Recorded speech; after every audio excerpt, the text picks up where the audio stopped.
From We Are Spectacular, this is a Spectacular Marketing Podcast. A podcast about everything brand, marketing, digital and social for the food and drink industry and beyond. I'm heading to a client meeting in West London for an Italian restaurant brand.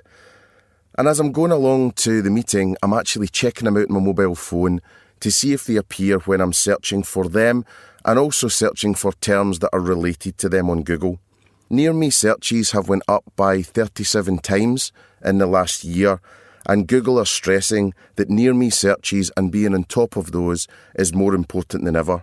We're also seeing a trend from clients where they've got a budget for a website, but they don't have a budget further than that for SEO and content provision and development. It's that whole thing that if a tree falls in the woods and no one's there, did anyone hear it, or did it make a noise, or did it really happen? So from that perspective, it's really, really important to spend as little as you can on the website getting built and as much as you can amplifying that. I had the great pleasure today of talking to Ralph du Plessis, and Ralph and I were actually desk buddies at lastminute.com, where he was head of search for many years, and he did an amazing job there. If you think restaurants and pubs and bars is a tough environment for digital search, travel is 100 times more tough. So getting advice from him really should help everyone listening to this podcast. Let's get into it. We talk about some old times. We talk about a 101 in SEO and also some future things and future trends. And also, weirdly, we talk about Lionel Richie.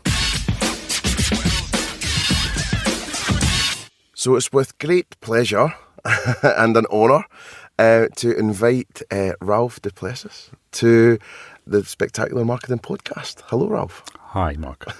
Good to see you. Yeah, it's been a while. It's been actually been a lot. We talk on email an awful lot, but it feels like it's been quite a while. Yeah.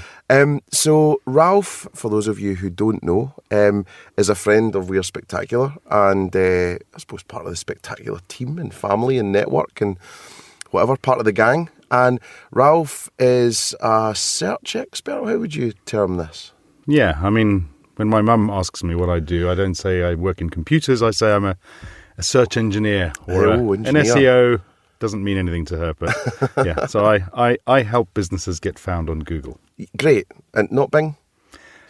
Is anyone on Bing? And Bing. Yeah, whatever. And Ralph is also the founder and CEO and Chief Cheese and all these great things at Red Mud Media. So if you've got some SEO, PPC, search questions, needs, whatever, then definitely check him out.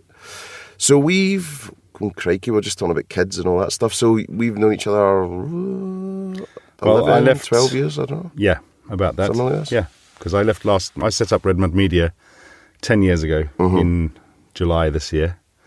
And that's when I left lastminute.com, where we used to work together. And sit very close together, too. Yeah, yes. Which was fun. So, a real best of breed, that team, I think, that was there. You had Tom Daniel, who's now Aviva. Aviva is the last place. And Tesco and all these things. Yeah. Do you know, I've never forgiven Tom because we went to Vegas on a work trip and he was dashingly charming and he got an upgrade on the flight and I didn't. And I said, oh yeah, we'll swap halfway through, will we? No. So, and then he ended up, I think he was sitting next to Paul McCartney's wife or something, Heather Mills at the time. So yeah. Anyway, yeah, we get stranded in a snowbound, but it wasn't snowbound LA, but yeah, we had a night of really nice wine actually, watching Return of the Jedi. Yeah. When we got stuck on the way to Vegas, big conference thing. But anyway, that's that. So yeah, and then Paul Wilkins and Andy Chittock and it just feels like that was a class of whatever the years were, and they've all went on to be pretty special. I think as a company, lastminute.com used to foster quite a lot of entrepreneurial thinking. You had role models like Brent Hoberman, who would often lend a helping hand, and he gave me an appointment, didn't know who I was. He'd already left after I'd left Last Minute. But when I was thinking about going out on my own, somebody in the team who did know him just said, speak to Brent. And so I went and he gave me 15 minutes and I went and thrashed out, this is what I want to do. And he gave me some good tips. Yeah. And then Andy and Paul, who you mentioned, I work with them as well. So the whole marketing family, as we were, has gone out and everybody's doing their own things. Everyone's doing great. We're still working together. Yeah, nice. So basically, I knew nothing about SEO, PPC, any of these things, even when I'd been at lastminute.com for quite a while. And I was introduced to a guy called Rod Monty back in the day. Yeah. And he was almost on like a special project to sort out the SEO at the time. Yeah. And he was really breaking new ground, and he was almost doing it after school. Yeah. And you could see how much cash this was generating by the company being savvy enough to know that natural search was beating, sort of advertising search. Yeah. So advertising spend and Google Words and whatever. So that was my kind of first, kind of foray into it. However, more than that, I kind of leave it to the experts, Yeah. There's that great old, slide, that kind of meme type thing, which says, page 2 of Google's where you bury dead bodies sort of thing. Yeah. And no one knows where that is, and, Bing and Yahoo even less, I guess. But, I think it would be really great to just, get an expert's opinion to say, start at the start, because a lot of people listening have got websites, are putting maybe some of their budget into more traditional things, and actually not putting petrol in the car and not feeding that SEO, search engine optimization side of things. Yeah. So where do we start? Well, on that particular point, as we're on that line of conversation, something that comes up every year is SEO is dead. Go Google it. There are countless articles, and it always makes people who work in the industry and who understand SEO laugh, because anybody writing an article like that clearly doesn't understand what SEO actually is. Mm-hmm. There's a misconception that SEO is, building a site that's technically optimized for SEO and sticking a few keywords here and there and, get a few links from here and there and hey presto. But SEO is and always has been about the user. It's always been about giving the user what they want when they want it, regardless of device, channel, whatever it is. But that's when a user's in a lean forward position, yes. Right? They're actively seeking something out. Exactly. Yeah. And so SEO is all about making it as easy as possible for them to find the right information. So, this is where over time SEO has evolved, but SEO is definitely not dead. Yeah. It's just the way of going about it. The tactics have become more sophisticated because Google has become more sophisticated. Well, and necessarily so, because there's constant people just trying to hack the system and cheat the system, and it's almost like those urban legends or real things that you hear someone saying, "I've got a hooky Skybox."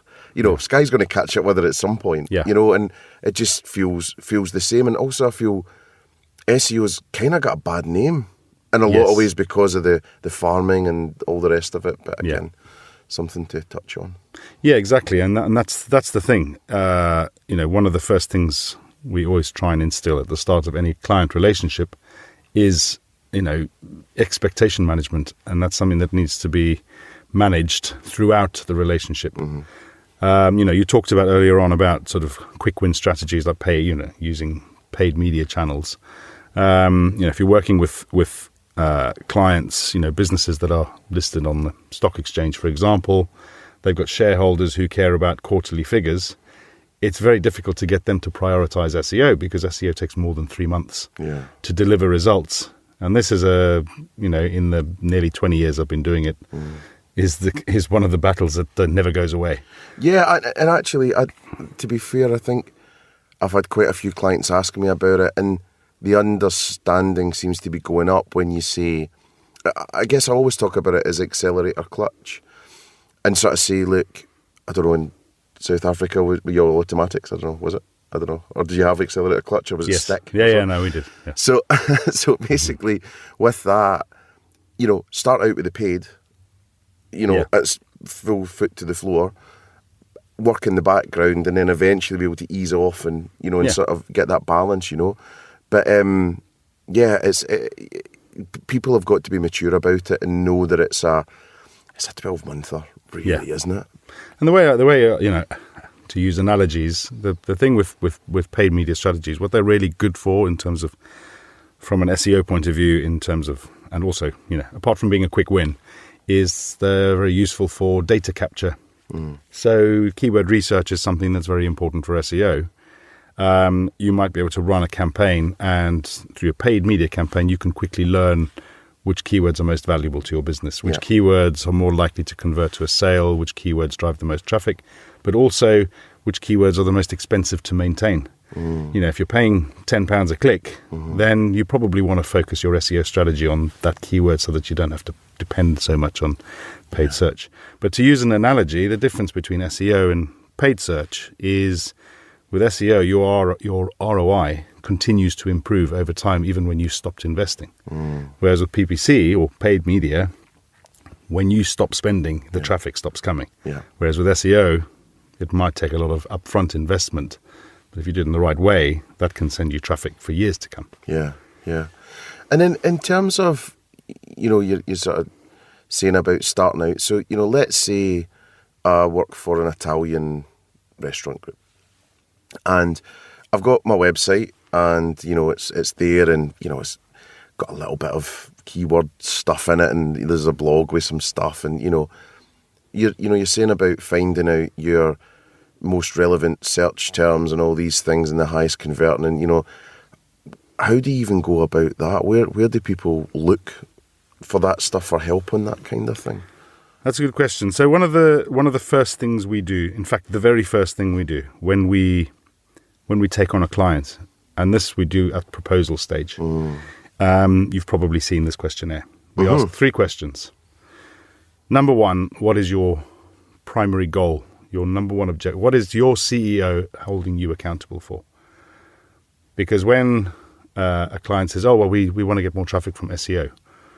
Fine, so traffic is it. If you're a restaurant, I know from my experience, it's not traffic to your website you give a hoot about. You want Bums tables. on seats, yeah. Bums on seats. That's what you care about. Oh, yeah. That's what we care about. Okay, so are we agreed that bums on seats is your number 1 goal, your number 1 objective?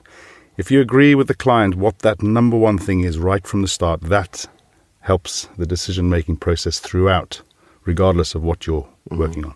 So that's the first question. We agree a common target. Then the next question I ask is who their main competitors are. And by competitors, I'm talking about obviously your direct competitors, but who are you competing with? Who are you competing in the SEO rankings for? Which sites, for example, do you aspire to? So it doesn't have to be a direct competitor, but where do you see yourself? What territory do you want to occupy? Well, what's quite interesting about that is, Robert being the brand consultant, and Robert, in his book, he talks about a competitor being anyone that can take £1, euro, or dollar from you. At all. And I think, again, that blows people's minds, because actually people aren't probably saying, I want Italian tonight. No. It's probably wider than that. It's, best restaurants and that kind of stuff. So it's a lot to take in that actually you're not up against the other 4 pasta places. Exactly. You could be up against, Nando's, McDonald's, and all these other things too, So, yeah. And this is a concept around keyword strategies that clients often, I keep saying clients, businesses generally, or people who don't understand SEO often tend to obsess on the vanity terms, which is actually my third question. I ask clients, what are the, all things being equal, what search terms do you think people use to find a business like yours? Or, what would you love to be number 1 for, all things being equal? Because a keyword strategy is not just about the obvious Italian restaurant near me keywords. It's also the more abstract things like things to do in West London. Yeah. Right? That's surely that you mean galleries and museums and things. But what do people do after they've been to the gallery? What do they do after they've been to the museum? Yeah.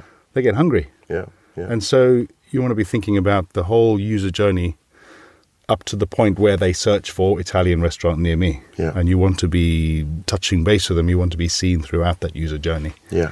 And this is, this brings us on to the impact of social media.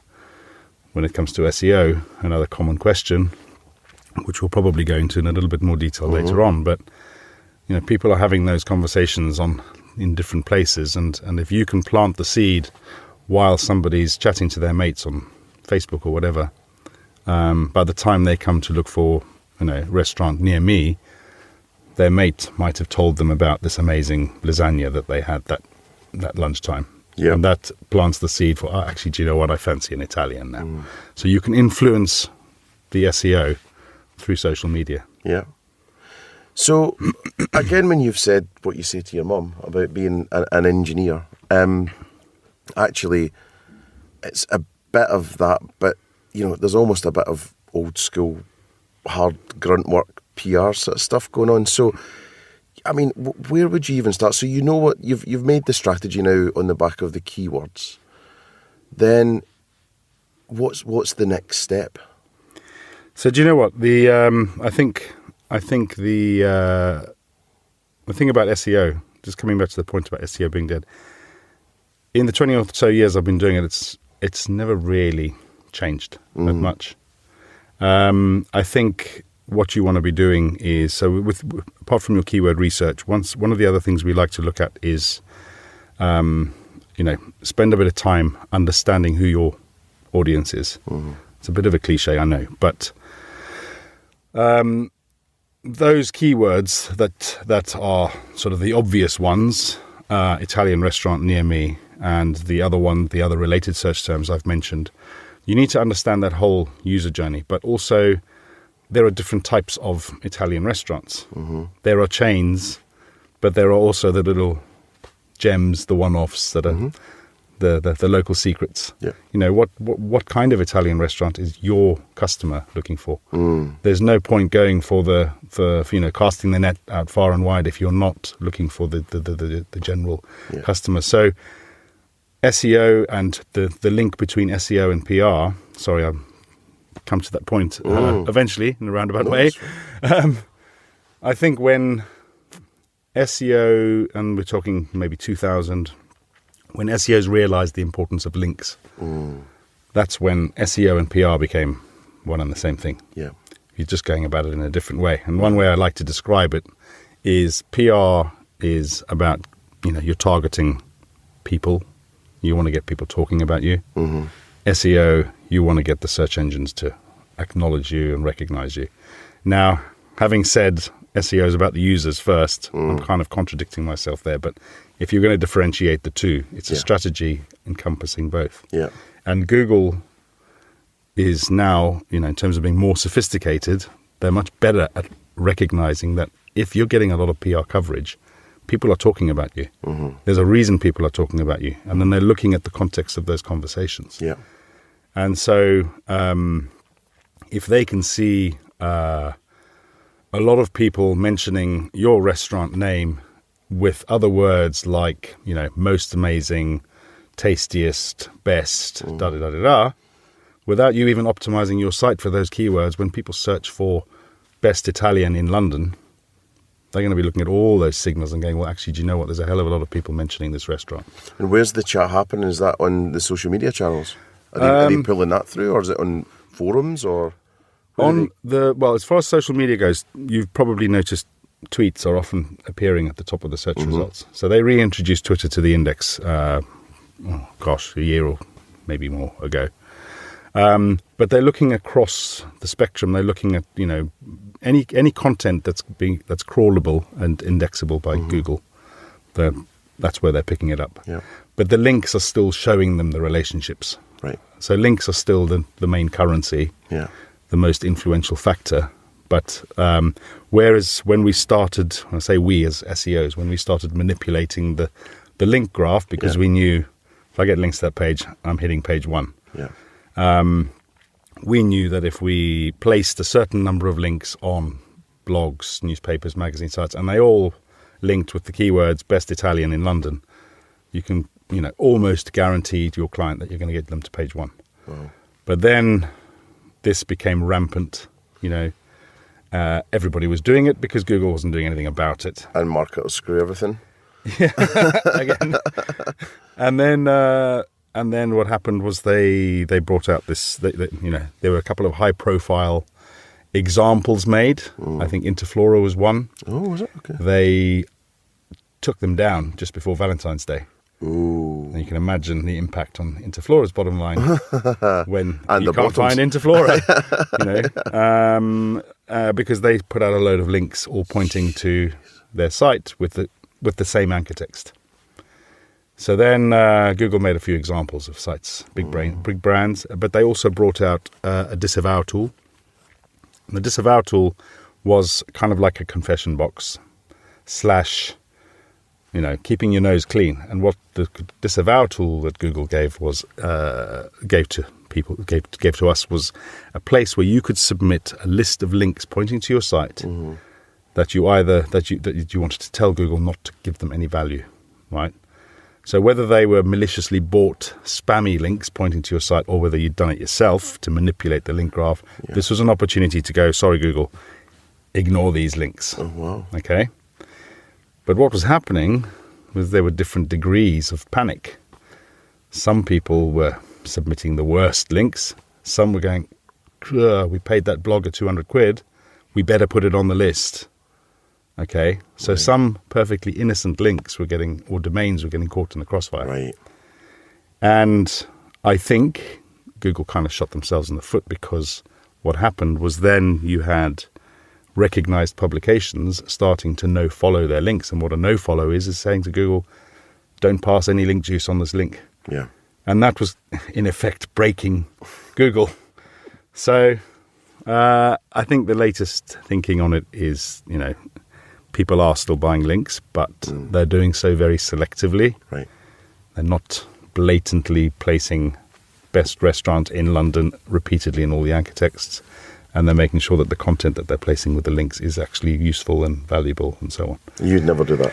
No, it's not advisable because, to the point you made earlier on about finding hacks and finding loopholes, you can chase the algorithm like that, but you're inevitably going to have to spend time putting fires out and explaining to your client why their rankings have tanked.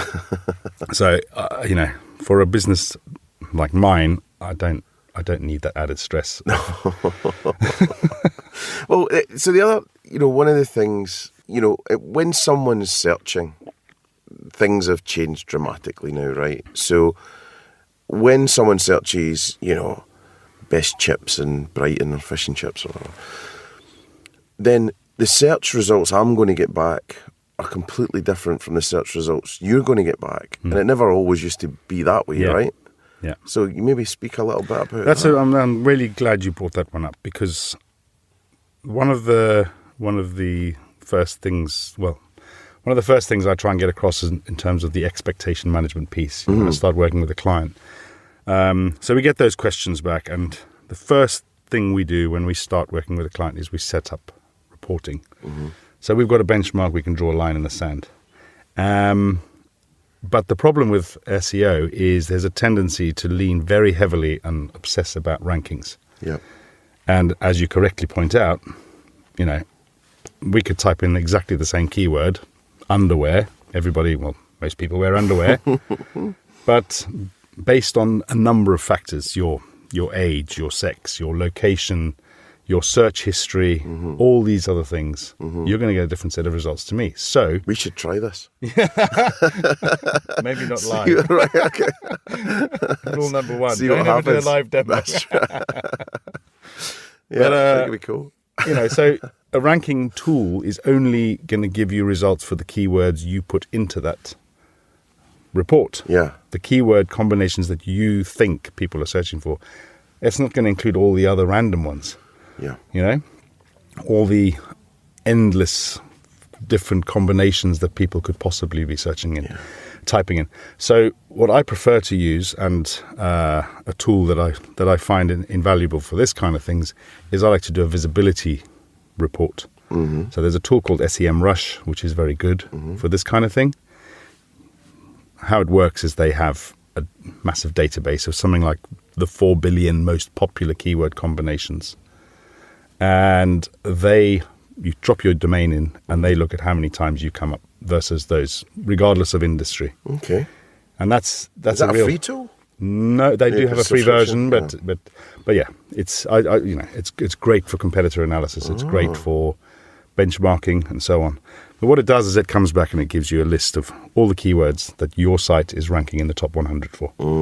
And that's really useful because then you can see, right, okay, I do burgers and hey, I'm on page 2 for gourmet burgers. Excellent, good keyword. That's one to pull through. Yeah. Wow, I've got a random, hottest chili in the world burger ranking on page 5. Or maybe I should add that to my menu. Or it just gives you visibility on what Google and what users are searching for in relation to your site. And just going back then, finding out what your most popular keyword searches are, what's the sort of tools you would use for that? Is there some Google tools? Or? Yeah, so SEMrush pulls data from Google, but you can use the Google Keyword Planner. Right. You need to have a Google account to use it. And that's who doesn't? Yeah. Anyone? I think everyone in the world, right? So yeah, the Keyword Planner is Google's data, but the problem with that is they give you averages. They don't give you the actual numbers anymore. So they'll say this keyword has between 100 and 1,000 searches a month. This one has more than 10,000. Right. So that's a bit frustrating. But SEMrush is more SEMrush accurate. gives you actual figures. There you go. Yeah. But it's still based on a calculated assumption. Yes. They look at, so for example, you can do paid competitor analysis, paid search. And what they'll do to generate those reports is they'll run keywords and see who comes up more often than other people. And they'll therefore assume their budget must be X% bigger than that one because they show more free, Yeah. It's that kind of formula, but it's as good as you're going to get.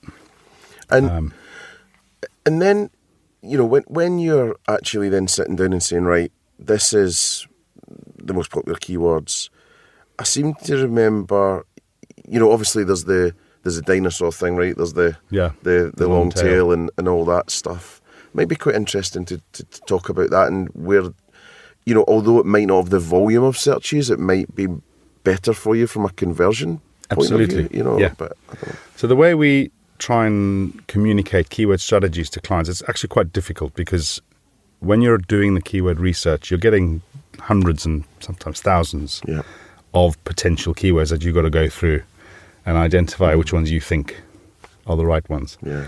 But even so, and this is one of the reasons why I set up. Is that scary, like putting your neck on the line sometimes? Because you're going to focus on so many? Because it's not an exact science and you can't do everything. No. You can't do, you could do all the keywords, but you'd have to have a big budget, right? Exactly. And that's a really good point. So from an SEO point of view, if I hand a client a list of 100 or 1,000 keywords and say, right, there are your keywords, they're going to take one look at that and go, that's very interesting, and that's the end of that conversation. Yeah. What the hell am I supposed to do with 100 or 1,000, whatever it is? Yeah. So the way we approach this, and this is one of the processes that I developed post-agency / in-house, was I realized that, giving this kind of information to a client is pointless. Mm-hmm. It's nice to have as a reference point, but this is not a keyword strategy. Yeah. They can't execute. Yeah. And that's what we want. And we want actionable recommendations. Mm. So we came up with a way of presenting a keyword strategy in a much simpler form. We create like a keyword matrix. Mm-hmm. And we have different keyword types. So we have your core, we call that what we call your core keywords. Yep. Restaurant, Italian restaurant, right? Your related terms, so your secondary core terms. Mm-hmm. So that will be London, Fitzrovia Square, whatever. Yeah. Mm-hmm. And then we have things like modifiers, family, gourmet, descriptors. And then we have the last one is what we call semantics or related terms. Yeah. And that'll be things like things to do. Mm-hmm. Because although it's not specific, it is still something that's relevant. And we give this to the client in a sort of one-pager keyword matrix. Mm-hmm. And their keyword strategy is to when they create content, to use the keywords on this matrix. So whenever you're putting any press release out, you must use the core keywords in everything. Yeah. Every page you put on your site, every social media post, make sure you mention the word restaurant. Okay? Yeah. But the other keywords, only use those in certain contexts. It's so frustrating because it's so obvious, but like 1% of people will really be doing that, you know? Yeah. That's brilliant advice. Brilliant. So, in terms of then where you're going to start peppering information. Yeah. So, I guess, and you can help me out here as I go bumble through my list, but you've got on-site stuff. Yeah.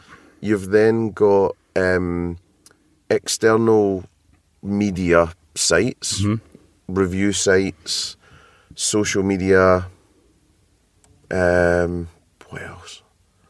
Well, you know, in terms of what's going to influence where you are, what are all the different variants? So as far as your on-site goes, you've got two main types of content. You've got your brochure content. That's the stuff that's not going to change very often. About us, our menu, our locations, who we are, blah, blah, blah, blah.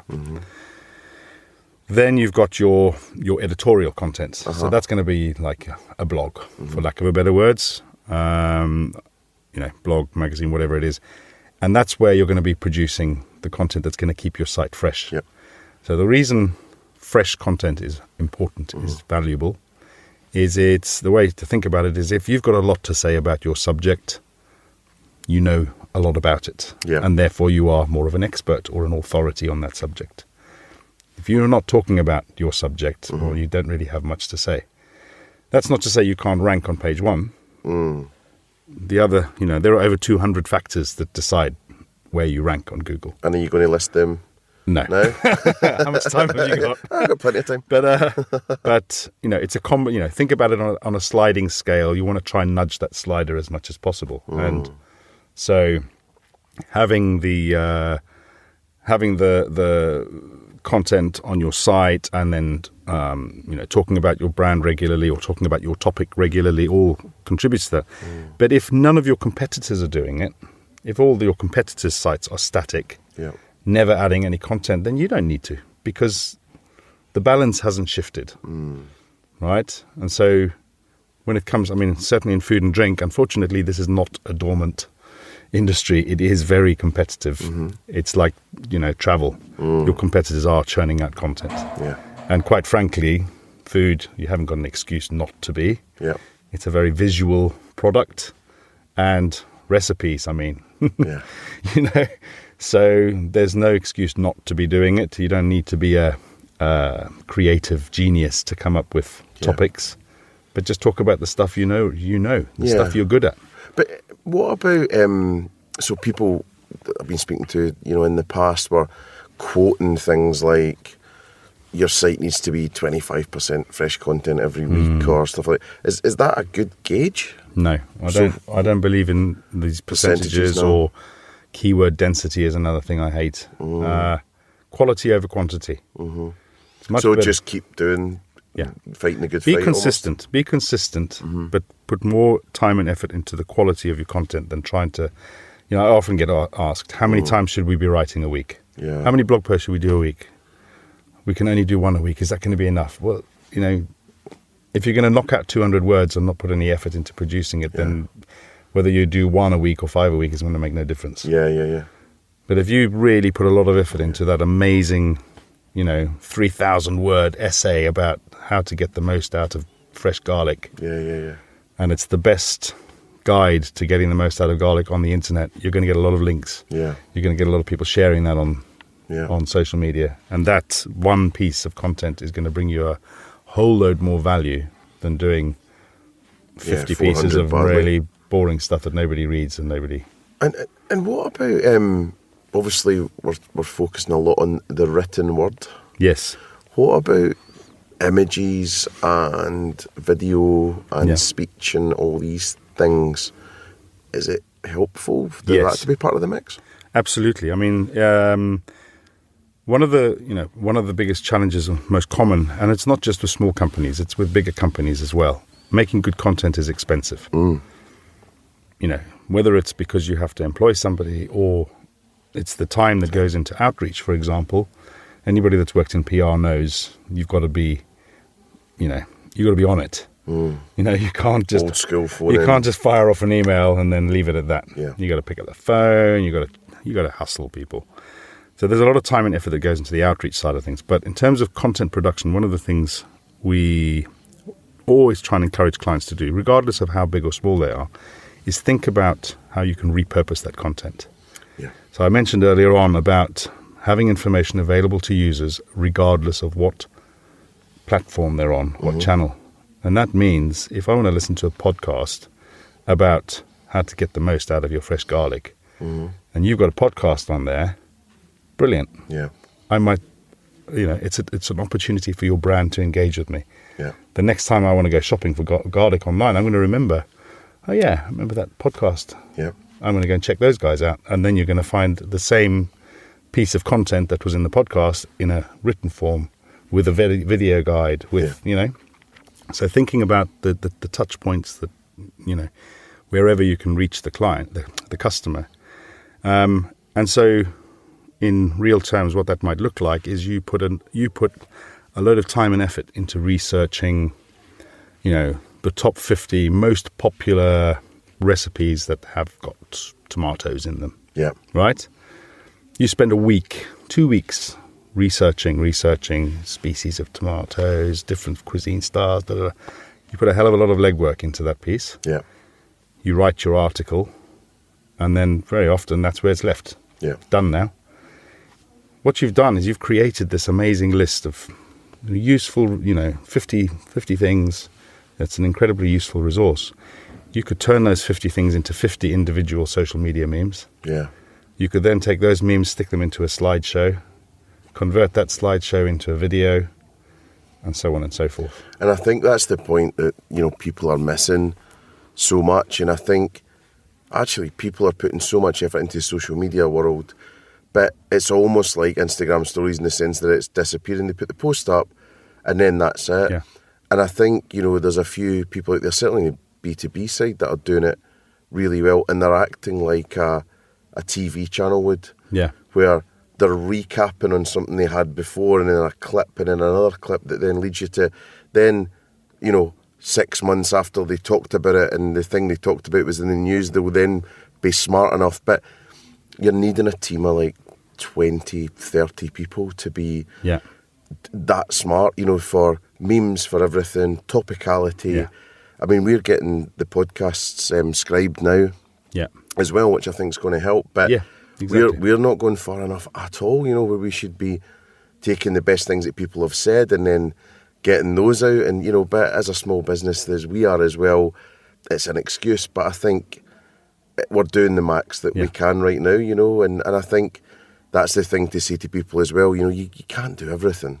No. So don't beat yourself up. But it's about prioritising, isn't it? Just what you think you can do. And if you think about the McDonald's model, where they developed a system rather than, the burger wasn't the product. Yeah. I'm preaching to the converted here, but you know this story. I've just seen the movie. But they designed a system that worked. Yeah. And so whether you're a big company, small company, it doesn't matter. Let's maybe invest whatever you can afford in getting a good designer to knock out some really consistent, clean templates. Yeah. So this is the template we're going to use for our PowerPoints. Yeah. That we then have a video conversion tool that we just drop it in and it looks good on video as well. Yeah. Transcripts, turning videos into transcripts is very important for video SEO. Yeah. And so this podcast, for example, you could give it to find somebody on Fiverr to turn it into an animated video. Yeah. There you go. I'll send you a bill I'm taking notes, man. but there are, I hate to use the word cheap, but there are cheap solutions out there. Entrepreneurial. Yeah. Entrepreneurial places ways. like, Fiverr, people per hour, but also students. Yep. Students wanting to, build their portfolio. Yeah. Exploit them. Champion them. Champion them, sorry. I think that's the way it is, yeah. Bring them to the fore. Yeah. So when then you're actually sitting down and you're doing your search and you've said best Chinese restaurant in Hackney or whatever, and then it comes through So the search page that comes back now is so different in its compartments. You've got local listings, and then you've got. So what about that? Yeah, so this comes back again. In preparation for today, I did a search for best burger in London, for example, and I think there's something like 12,000 searches a month. The top, what would be the top 3 positions was all the local listings, but of course it only shows the local 3-pack, so it shows you. So it's showing you the Google map. Yeah, and the top 3 and the top local 3 listings, and then you can click to view more. And the top 3 local listings are based on distance or stars or what? So the main things are relevance, distance, and prominence. So relevance to the search. If I'd searched for best gourmet burger in London, it might have given me a slightly different set of results. Or best gourmet burger in Hackney, again. So from a relevance point of view, Google's always going to be tweaking exactly what you see there. Yeah. The distance from where you are when you do that search, I mean, let's face it, more than half of these searches are going to be on mobile devices. And if you're searching for a best burger in London on a mobile device, chances are you're probably thinking about going there now. When I was waiting, just before this meeting, I did a search for, best coffee near me. Yeah. And it took me off to Tottenham Court Road. Well, I think they'd said, I was on a panel with someone from Google lately, and near me searches have went up 37 times in the last year or something like this. And I was surprised it was actually so low. Yeah. I thought it'd be 400 times or something crazy, but I think a lot of people are just living that way. And again, we've been seeing quite a few clients of late. On their watch, they don't have best Chinese restaurant in Hackney, and or Chinese restaurant in Hackney near me, sorry. And you're just like, wow, you really need to tap into that because you're going to win. Well, exactly. I mean, one of the if let's say you've got a Mark's Artisan Bakery and it's known as Mark's. Right, there's a lot of what we see a lot of businesses doing is when they do their Google My Business listing, they list themselves as Mark's. Right. That's because that's what your brand is. That's what people know you. I'm going to Mark's. Yeah. But for the Google search results, if you want to rank for people searching for Artisan Bakery, swallow a bit of swallow your pride and put your listing in as Mark's Artisan Bakery. Yeah, and also you might be missing on a coffee point too. You probably want to, because probably a higher search than bakery is going to be coffee, so you might want a bit of that action as well. Because this is the balance that we're always playing with between what users want and expect and how sophisticated Google is at determining what the user is searching for. In the world that Google described to us, you shouldn't have to put Mark's Artisan Bakery because Google knows. Yeah. But they're not quite there yet. Yeah. You still need to hold their hand a little bit and say, look, all things being equal, you might get away with it. Well, but it's interesting though because, we've got a local store marketing model, local restaurant market, or local pub, whichever the client is they were sitting with. It's pretty much a similar model. It's the same model. And one of the rings on that, or one of the steps is it obvious what you do? Yeah. And, unless you are McDonald's or Starbucks or, I think, as you say, I think you need to put that level down. And I think also, when I was, went into Pret for my sort of short stint there, I don't think they even ranked for sandwiches in London, maybe. Wow. At that point, and we had to do a wee bit of work on that. I mean, not that sales were affected, they're doing really well. But, it's stuff like that. It's just sometimes someone coming in, being curious and really asking the obvious questions. Like, have we just got our back door in order or our shipping order or whatever? And then, I think there's a lot of opportunities can come from that. It's that, and that relates to the prominence thing. So a brand like Pret or McDonald's, they don't have a problem with the prominence thing. Everybody knows who they are. Yeah. But Mark's Artisan Bakery, prominence might be quite weak, so you need to work a lot harder. Don't diss my brand. Sorry. I think it would be very nice. Everything deep fried. Your It'd be bread lovely. gives me heartburn. I'm sorry. I bet it would, yeah. But yeah, so, and it's the same with any part of SEO. There's, I mentioned there are 200 things that Google looks at, more than 200, but you've got to remember the sliding scale. You might be doing one part of it really well and completely forgetting another part that your competitor's doing really well. And so it's about identifying where those weaknesses are and focusing more there to shore up the defences, if you like. So I've searched my thing. I've got my 3 burger joints, and that's local listings. Yeah. What's next? So the search for best burger in London, the top results after the local search results were reviews / magazines and so on. So Time Out, Esquire, Vogue, right? Yeah. These were articles written on magazines, other publications, bloggers. So you've got to look at it and think, okay, well, this is where your PR team comes in. Yeah. Okay.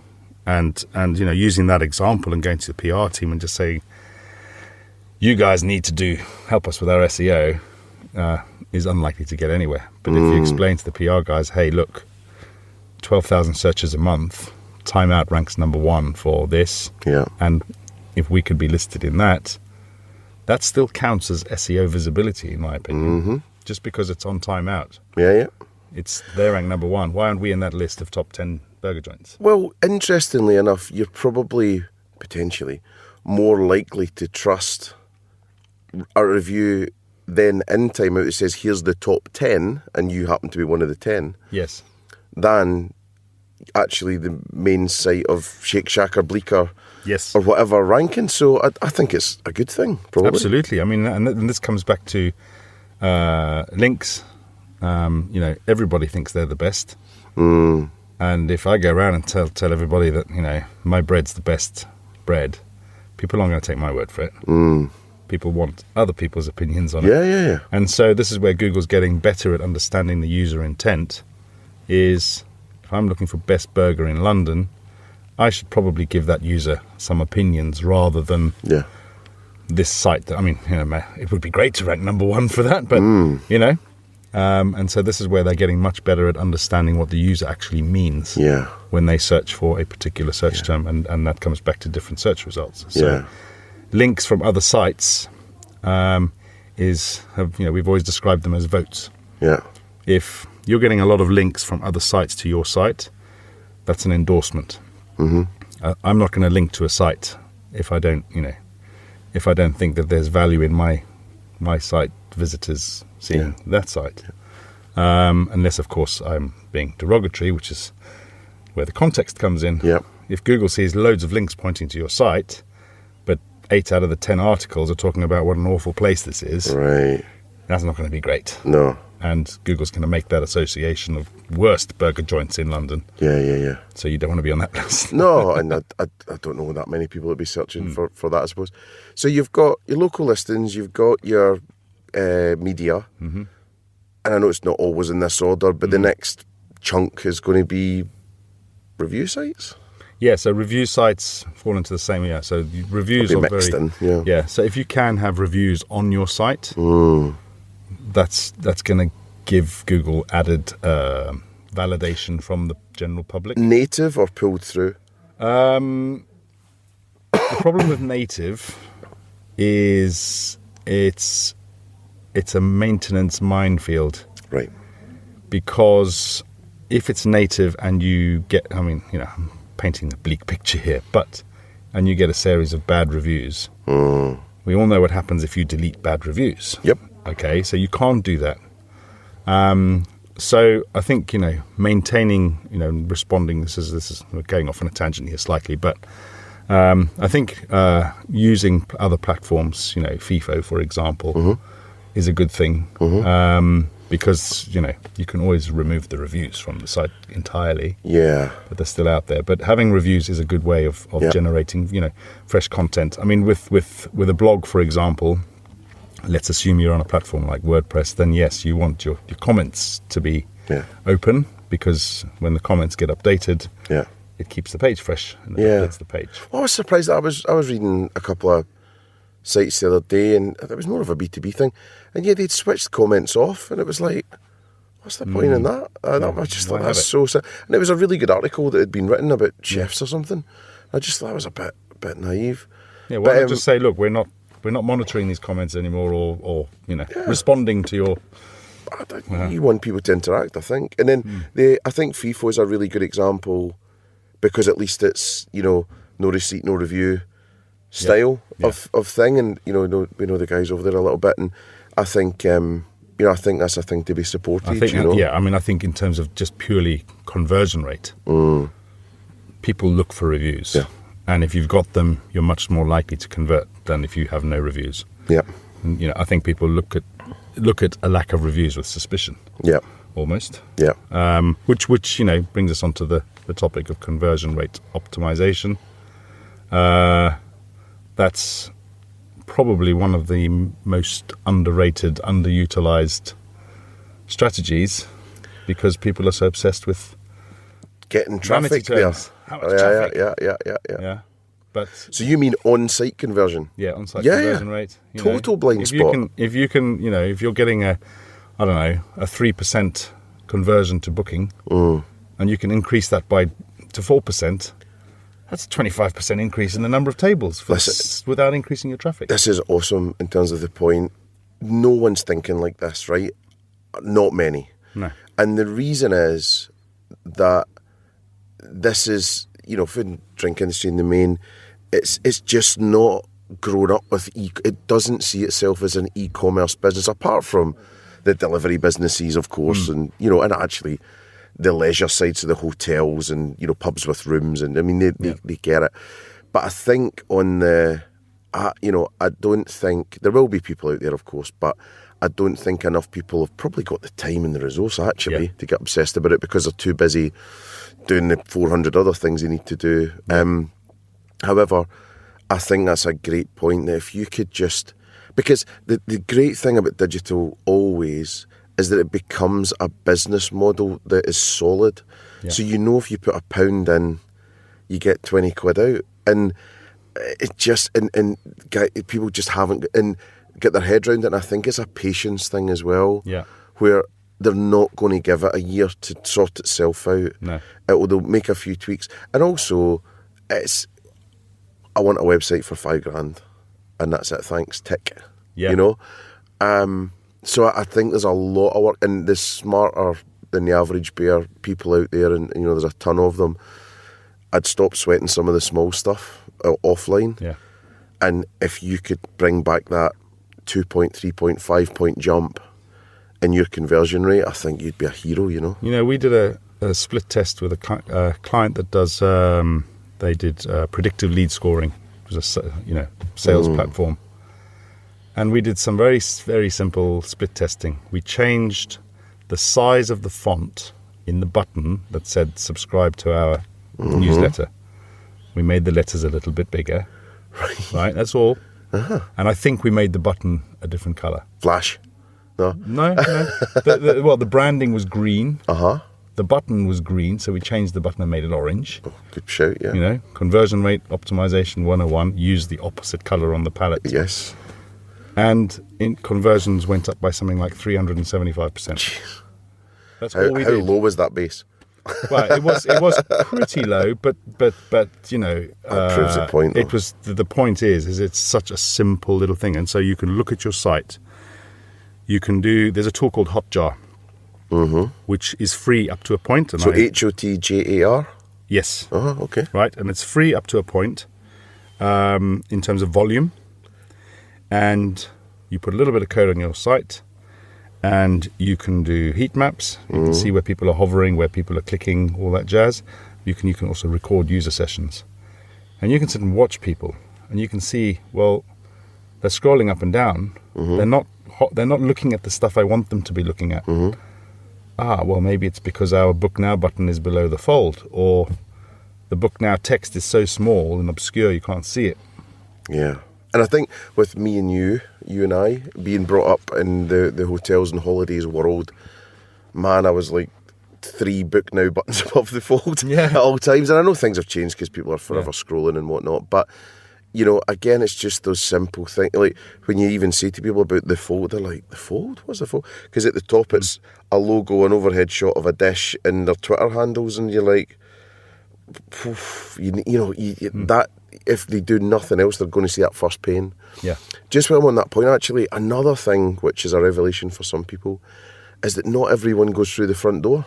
No, exactly. On a website either. Yeah. That's a really good people point. are like, what? And they get so obsessed about the homepage and the this and that, and it's like, forget that.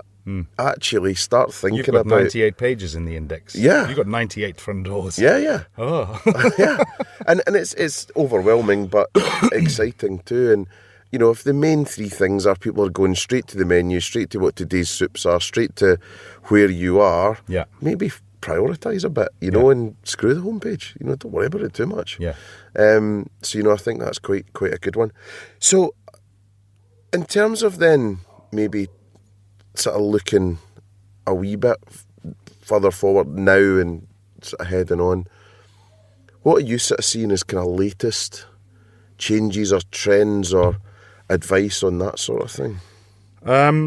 So, as I mentioned, the basics of SEO haven't changed that much in the nearly 20 years I've been doing it. Google's just getting better, more sophisticated, and SEOs have to respond to that. So, an obvious one is things like voice search. Yes. Right? Voice search is growing at such a rate. I'm so it's excited terrifying. about it, voice. And a good way to optimize for voice search is to answer questions in a conversational manner. That's not to say the content on your site has to be question, answer, question, answer, question, answer. But when you're writing content, think about how that information might be answered by Google Home or Alexa or whatever it is. Yeah. So, for example, you're a restaurant, okay, Google, does this restaurant welcome families? Yeah. Might be a question. So, you might say on your restaurant, we're open between these times and these times, and we welcome everybody, including families. And think about the types of questions. And so, in terms of optimizing and future-proofing for voice, that's probably the number one tip that's been doing the rounds at the conferences, is to try and answer those questions. And a good idea to try and preempt what those are. And this also ties into your Google local listings. There's a thing on one of the features for your Google My Business listing is posts. You can put posts up on your Google profile. Either using a tool like Answer the Public, which is free, which will help you come up with keyword with questions, but also just Google Suggest. Yeah. When you type stuff in without hitting the enter button, see what searches are coming up, right? What ingredients are in, and then see what it suggests. Then you can see, there's a recipe that I have in my restaurant. Right, we're going to do an article on the recipe for that particular dish. But what you'll also find is when you get the answers box on Google, where it gives you 3 or 4 answers straight off the bat, the more you click on those, the more it opens up with new questions and answers. Yeah. So Google Suggest is a really good place to try and get an idea of the types of questions people are asking. Tip. And, to the point about mobile searches, when I searched Don't say the name. I asked, take me to a good coffee shop nearby. And it recommended a very good one. Yeah, proper. Where did you go? Can you say? Teas or something. Or was it T2? The letter T. T2? T? Something like that. Yeah. I think I know. It's on Tottenham Court Road. Just around the corner there. Yeah. Yeah, so that's one thing with is voice search. I think, this is probably old news, but whenever we do any web development project, any content marketing project, we design mobile first and then we do desktop. And Google, from an SEO point of view, Google has now in the process of switching over to the mobile index as the primary index. So they are putting that ahead of the desktop index. So up until now, we've been doing desktop optimization, and then, how do we optimize for mobile? Going across. That's switching around now.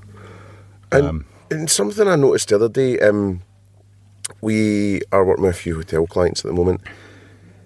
I don't know if it's a recent thing or I've just missed it, where when a hotel is coming up in the local searches or in the searches, the book now is within the the local listing. Yes. What's the deal with that? Is that new?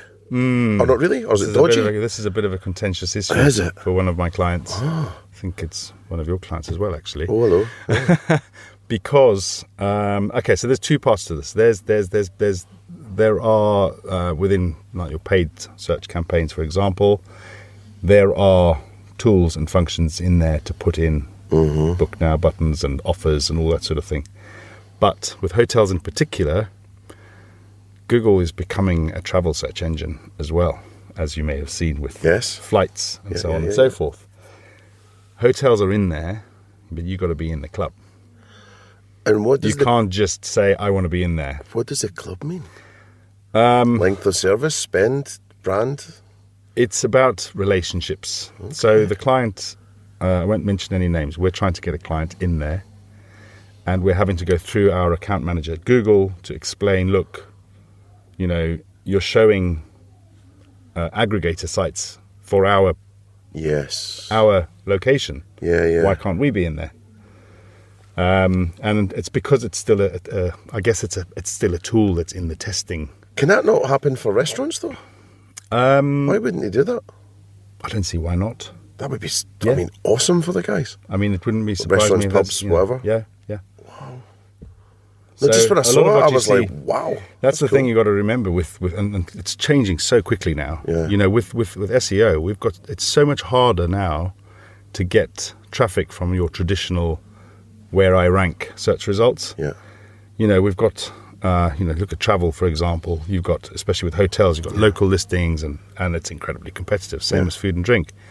So when, my longest standing clients I've been working with for several years now, we've had our ups and downs over the years, but in the last year or so, we've lost a lot of traffic. Right. But our rankings are still top 10 on what's going on. We did some analysis and we're like, actually, there are only 3 listings on page 1. Right. Because there's a whole bunch of paid stuff. There's all the local listings. There's the knowledge graph, that panel on the right-hand side. Yeah. There are only 3, what we would traditionally call SEO listings on page 1. And that was part of what I was meaning to touch on when we were talking about that earlier, was if it is full of local, get your local listing sorted, by the way. Try and get yourself into the timeouts and all the rest of it, but then you're at the mercy of someone clicking it and really having a look through and whatnot. And there just might not be any room. Yeah. And, all right, we're saying page 2 on Google's dead and all the rest of it. It might be or it might not, because if someone can't get enough information, they are going to go to 2, aren't they? If you're on 5, you're probably struggling. Yeah, we're still getting a fair bit of traffic from page 2. Yeah. It depends on the keyword. Yeah. But the one of the things, just while we're talking about that, actually, on the knowledge graph on the site, we often get asked about that. So the knowledge graph, for those of you who don't know what I'm referring to, is when you get a set of search results, and on the right you get a sort of panel. So it's quite often when you search for a particular brand name, and you get a panel on the right-hand side with a bit of information about the company, maybe their Google local listing, links to their social profiles, blah, blah, blah, blah, blah. Yeah. How the hell do we optimize for that? Well, it's similar to local SEO in the sense that, prominence is an important factor. You tend to find it's bigger brands that will get in there. But that's not to say it's not worth pursuing. So the point I was making earlier on about answering questions, optimizing for voice search, that sort of thing, being the answer, being the main resource, that's the kind of thing that's going to help you get in there. And ultimately, your overall domain authority is going to be a big contributing factor as to how and why you get on there. So things like, other things that you can influence on your Google My Business profile. So I mentioned earlier on Google Posts. There are other things like I mentioned answering questions on your site, so using Answer the Public. Quick win. I know it's a little bit cheaty, but get your friends and employees to rate and review your restaurant. or your business. Yeah. You know, authentically. Yeah, Be authentic, I'm but- sort of pausing slightly. We've got one of the guys that's ex TripAdvisor for a podcast soon, so I wonder what he'd have to say about it. Yeah. I think it is. I think that's just about being resourceful, and Yeah. you know, and I think it's, you know, if you were starting up your business as we both have, and you know, you just want a bit of support from your friends. And if I did open that bakery, you know, you probably would want your mates saying, "Yeah, you need to go to Mars, it's amazing," or you know what, that kind of thing. Can you ask him honestly? Did they do that at the beginning? I'll see what he says. I'll see what he might not say anything. And then just in terms of, you know, budget as well, right? I mean, it happens all the time. You know, people phone us up and go, "We want this, but you know, we think it sounds expensive." So, what's a sort of start-up kind of rate for someone to get going on this? Because I don't think it's as much as people think it might be. No, and you know, again, it's going to be a bit of a cliche, but I can tell you now, if somebody says to you, "I'll do your SEO for £100 a month," they're not going to be doing anything of value for your business. Yeah. They're going to send you a fancy-looking report, which has been automatically generated at the click of a button, and they're going to give you something that you either don't understand or that is not actionable. And it's people like that who have given the SEO industry a bad name. The approach we tend to take with clients, it depends on what stage they're at, but if you're building a new site, get your SEO done then. It's much quicker, easier, and far more cost-effective to build the site properly from day one than it is to build it and then get the SEO guy in, right, can you optimize our website? Good tip. You'll save yourself a lot of money and a lot of stress. You know, how long is a piece of string in terms of cost? But, you know, for about 500 quid, I would say you could get a reasonably good foundation SEO strategy from somebody relatively reliable. So a one-off strategy for Just around when I say a strategy, now please, there's a strategy and there's a strategy. Content marketing strategies are much more complex. Yes. You're finding, you know, you're doing audience analysis, you're doing competitive landscape analysis, your keyword research, coming up with the ideas, building up media lists. So that's a whole. But if you just want to make sure that your new website is set up properly, so whether you're building it or running an audit, you can probably get somebody to do it for that. Yeah. Any less than that, and I'd be very worried about questioning it. Yeah. If somebody is quoting you a figure per month, and I'm talking about in the hundreds, you know, 500 quid a month or 200 quid a month or whatever, make sure you know what you're getting for that. Because, you know, more often than not, you are going to just get this automated report. Yeah. Here's a list of issues, right? Yeah. There are loads of tools that do that. You'd be better off just buying a tool like, you know, Deep Crawl or Sitebulb or, you know, Moz. Yeah, Moz. Because that's what these guys are doing, and then they're just sticking a logo on it. Yeah, yeah. If you want to do SEO properly, you know, it's better to get somebody, obviously somebody like me, or you know, somebody who's got a bit of experience, who's going to give you stuff that you can actually do something with. You know, I talked about the keywords earlier on. You know, I tried a guy out the other day on local SEO, right? And as a member of staff. Well, freelancer. Freelancer, okay. Big bells and whistles, man, I'm a local SEO expert. And I thought, okay, this guy seems to know what he's doing. I'll give him a shot. And, you know, looking at his Twitter feed and his LinkedIn profile, he looked the real deal. He sent me a report, and I looked at that and I said, well, I've already sent you this kind of report that I've already done. I've already sent you a list of the opportunities I found. I want to learn something from you. I want to work. You know, I like to work with people I can learn from. And you're giving me this. And then the next thing is, okay, I've started to build the local citations. Great, let's have a look. And do you know what he'd built me? He'd built me 2001 style fake social media profiles. Ooh. And I was just like, jeez, wow, dude, really? And this guy quoted me $500. Yeah. So, you know, be careful. Yeah, I think it's a bit. It's like social media gurus and all this stuff as well. You know, it's such a shame because there's people, and actually I think there's some people not genuinely out to rip people off. They just think it's an easy way to make to make money, and they're turning the handle. Exactly. You know? They think if I give them this report, because the reports that you get from these tools look amazing. Wow, here's a list of issues. Yeah. But you're giving it to a marketing manager who doesn't understand coding. Yeah. Right? They don't know how to communicate that problem to their developer. Yeah. They give it to the developer who's flat out busy anyway. It doesn't go anywhere. Yeah. So one of the things we do with our SEO audits is we write them in a language that the marketing manager can understand and the developer can understand. So that, it's more often than not we work with a person in marketing. So we have what it is, title tags, why it's important. Yeah. Title tags need to be optimized because that's the first thing users see in the search results. Yeah. What's the problem? Your title tags, this is one of my pet hates, right? You get people to audit your sites, right? And they say, problem, your title tags aren't optimized. Really? Right. Thanks for that. Yeah. How Right. do I fix so that? I really can't stand that kind of Yeah. pointless, why? Yeah. Well, your title tags are too long. Yeah. And this is a problem because your keywords get cut. Okay. And then we also rank all the recommendations by importance. Because I know from working in-house at companies like Last Minute, Yes. when your CEO comes and says, right,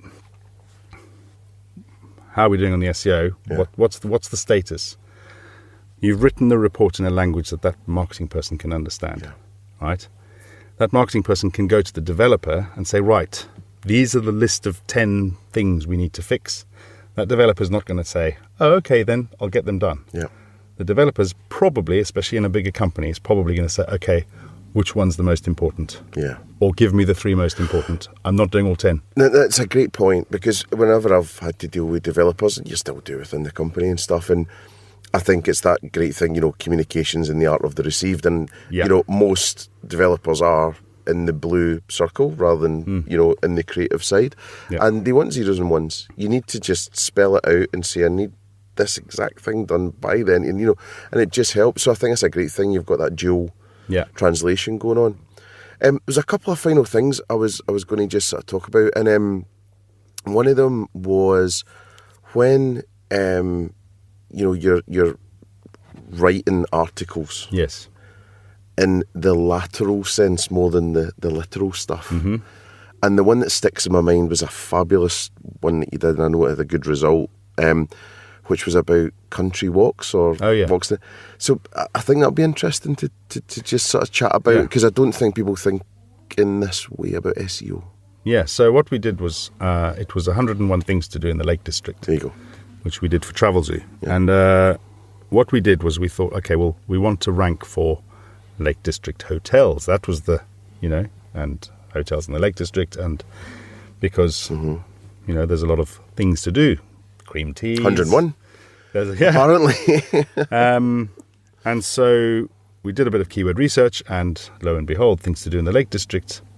There's a lot of search volume for this, and it fits quite nicely with the product. And so we did a whole lot of research, and we produced an interactive guide thinking about aesthetics. It needs to look nice. Yep. Users want to be entertained all the time. Yep. Whether they're looking for somewhere to go and eat or comparing insurance quotes. Yep. They want to be entertained.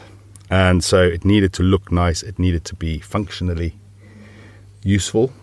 And so what we did was we mapped out these 101 things broken up by topics that would appeal to our users. So the Travel Zoo demographic is, I think, 35 plus. Yep.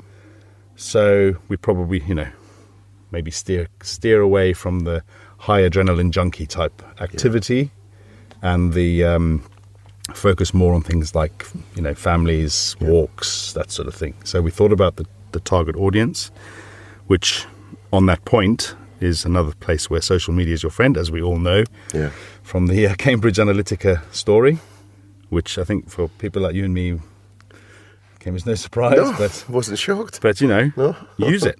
It's there. Use it sensibly, but you can get a lot out of your social media data, and it's information that the users are freely posting on a platform that's free to use. So use that data, understand who your target audience is. And then what we did was we built up this index of 101 things.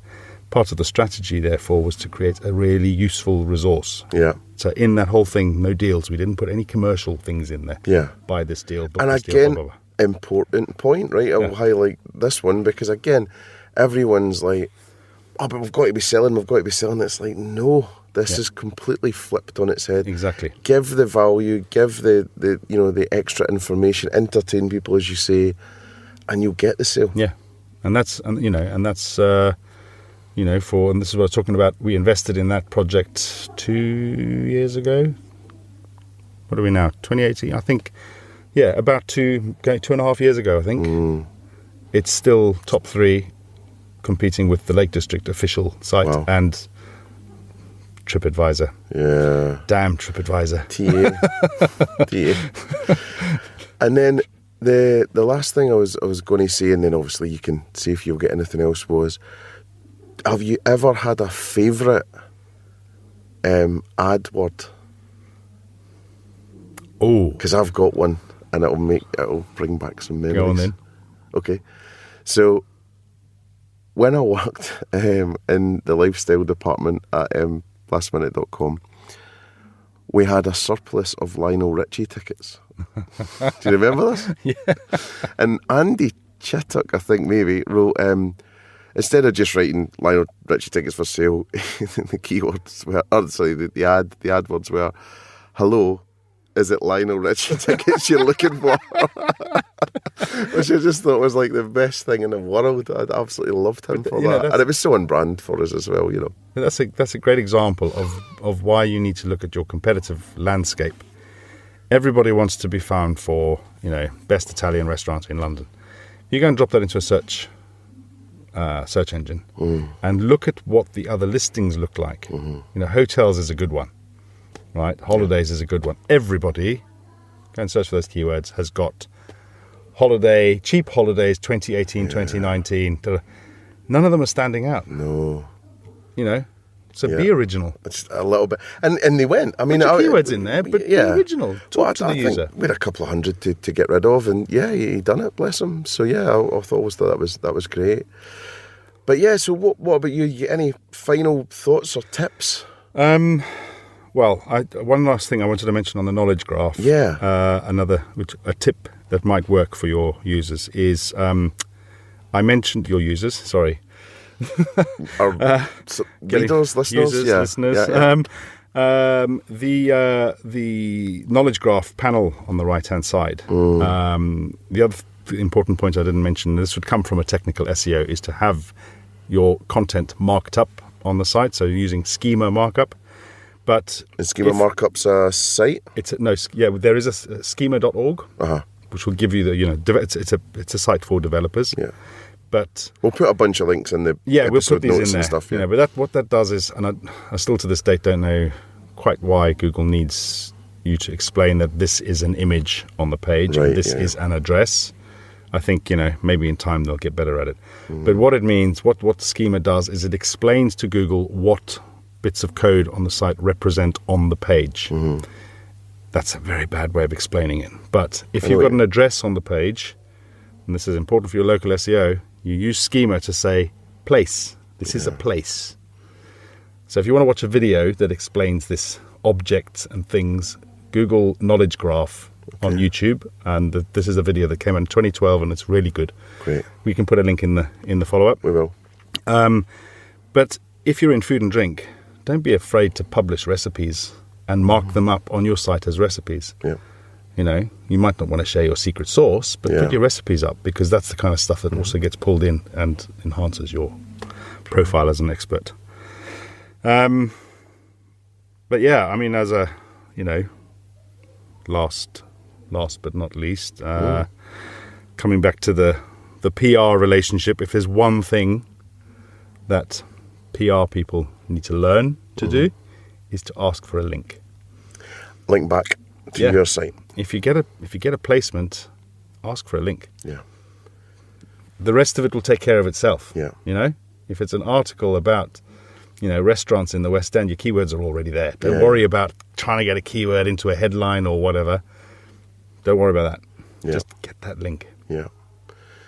So I guess just in summary then, there's a little bit around, identifying your keywords. Yeah. Identifying what those are. There's then looking at your own site, plus also your conversion. Yeah. The PR side of things to get you going round, and some review stuff, pulling that through as well.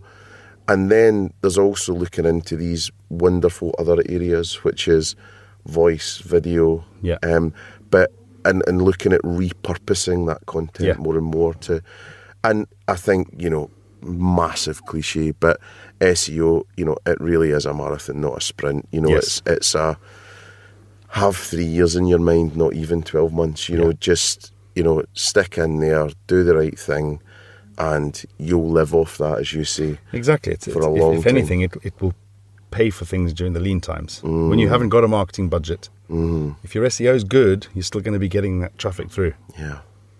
Nice. Well, listen, it's been such a pleasure. Just great to see you, man. Likewise. It's been too long.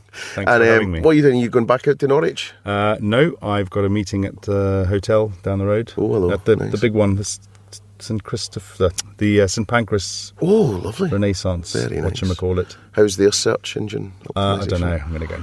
Got to have a look. Great. Well, listen, thanks so much. I think everyone will find this super valuable. Yeah. And we'll hopefully get you on again soon, and we can maybe talk more paid stuff and conversion stuff a bit more, and just elaborate on that. That'd be great. Wicked. All right. Thanks, man. Thank you very much. Cheers. So there you have it. All you need to know about the world of SEO from Ralph du Plessis, who is the founder and CEO of Red Mud Media. Do check out the podcast notes for further information, and also thanks to anyone who has shared, rated, reviewed or subscribed to the Spectacular Marketing Podcast, because we've even sneaked into the iTunes charts, which is very exciting. Huge thanks to the exec production team, Gaz, Gabby and Mihal, for all of their hard work. I'm Mark McCulloch, and this was Spectacular.